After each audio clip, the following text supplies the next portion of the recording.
ఒక దీర్ఘచతురస్ర పొడవు 16 సెంటీమీటర్లు మరియు దాని చుట్టుకొలత 52 సెంటీమీటర్లు అయిన దాని వెడల్పు సెంటీమీటర్లలో ఎంత? సో ఫస్ట్ దీర్ఘచతురస్రం చుట్టుకొలత రాసుకుందాము. సో దీర్ఘచతురస్రం చుట్టుకొలత = 52 సెంటీమీటర్లు. సో చుట్టుకొలతకు సూత్రము 2 ఇంటూ పొడవు ప్లస్ వెడల్పు = 52 సెంటీమీటర్లు.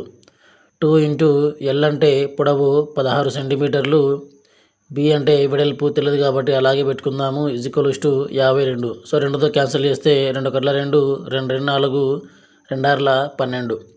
So 16 plus b = 26. సో వెడల్పు బి కనుక్కోవాలి కాబట్టి 16ని అవతలకు పంపిస్తే 26 మైనస్ 16. సో బి = 26లో 16 పోతే 10. సో వెడల్పు 10 సెంటీమీటర్లు. కాబట్టి ఆప్షన్ 2 ఈజ్ కరెక్ట్.